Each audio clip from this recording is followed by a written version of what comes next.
বন্ধুরা, yummy food চ্যানেলে আপনাদেরকে স্বাগত জানাই। আজকে আমি আপনাদেরকে দেখাবো মোচার চপ।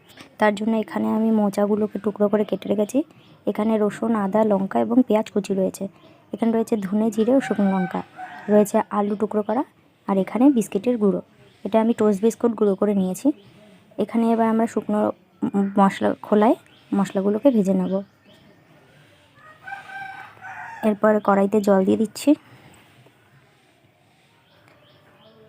এবার 3 ঘন্টা আগে আমি ভিজিয়ে রেখেছিলাম হলুদের জলে মোচাগুলোকে, সেগুলো এবং আলুগুলোকে সেদ্ধ করে নেব।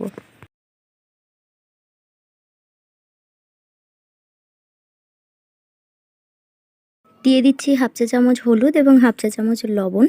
এবার এগুলোকে আমি সেদ্ধ করে নেব।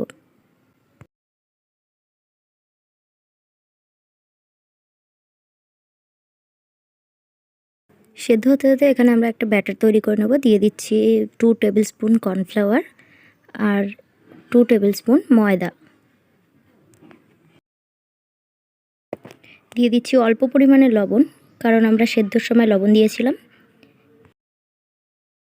জল দিয়ে একটা পাতলা ব্যাটার তৈরি করে নেব। ঠিক এরকম একটা ব্যাটার তৈরি করে নেব আমরা।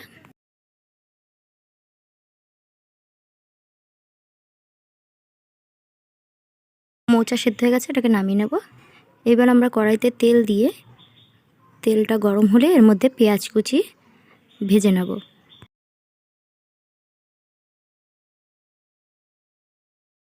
পেঁয়াজ ভাজা হয়ে গেছে, এবার এর মধ্যে বাকি কুচনো মশলাগুলো দিয়ে দেব।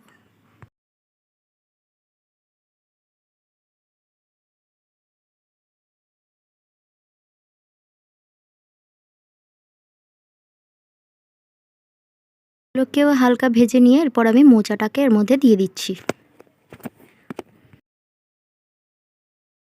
মোচাটা মিনিট 5-7 মতো রান্না করে নেব। এর মধ্যে এবার স্বাদ মতো নুন দিয়ে দিচ্ছি।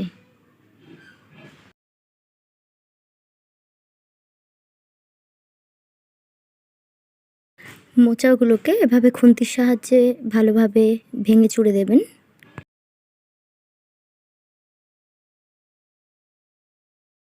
মোচাটা রান্না প্রায় হয়ে এসেছে। এরপরে আমরা যে ভাজা মশলাটা করেছিলাম সেটা গুঁড়ো করে দিয়ে দিচ্ছি এর মধ্যে। এরপরে ভালো করে আর একটু নাড়িয়ে নেব। তারপরে আমরা এর মধ্যে একটু বিস্কুটের গুঁড়ো দিয়ে দিচ্ছি।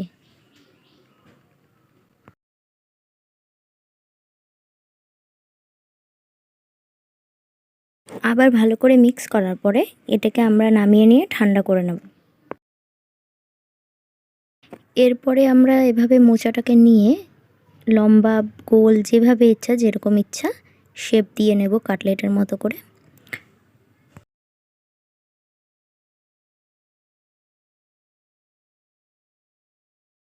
এবার আমরা ব্যাটারটার মধ্যে চুবিয়ে নেব।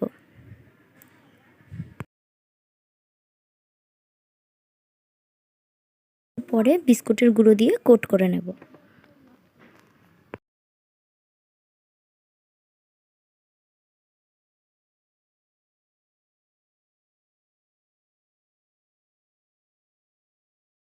হয়ে গেছে, এবার একটা ট্রের মধ্যে রেখে দিচ্ছি। আপনাদের সুবিধার্থে আমি আরেকটি দেখিয়ে দিচ্ছি। এভাবে মোচা নিয়ে যে কোনো শেপ দেবেন। আমি এরপর একটা গোল শেপ দিচ্ছি।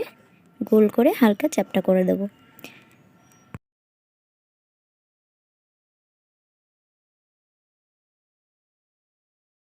এরপরে ব্যাটারের মধ্যে ডুবিয়ে নিচ্ছি।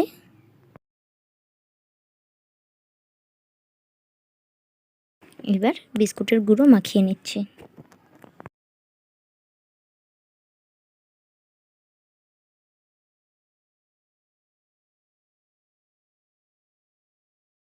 এভাবে আমি সবকটি চপ তৈরি করে নিলাম। কড়াই গরমে বসিয়ে দিয়েছি। এর মধ্যে আমি সাদা তেল দিয়ে দিচ্ছি। তেলটা গরম হওয়া পর্যন্ত অপেক্ষা করব।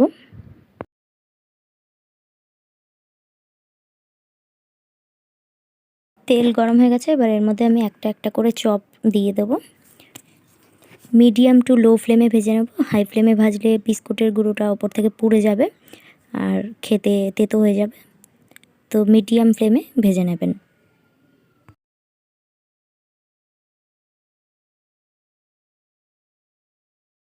পরের পাশটা উল্টে নিচ্ছি।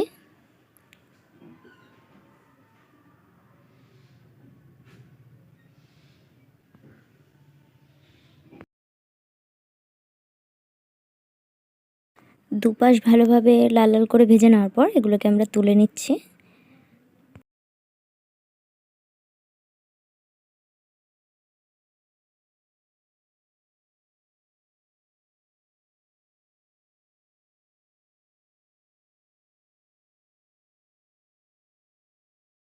এরপর আমি বাকি চপগুলোকেও ভেজে নিচ্ছি। তাহলে বন্ধুরা, তৈরি হয়ে গেল তো একদমই দোকানের মতো মোচার চপ। আপনার বাড়িতে অবশ্যই ট্রাই করবেন। আর আমার রেসিপি যদি ভালো লেগে থাকে তাহলে অবশ্যই লাইক, কমেন্ট, শেয়ার করবেন এবং আমার চ্যানেলটি সাবস্ক্রাইব করে আমার পাশে থাকবেন। ধন্যবাদ।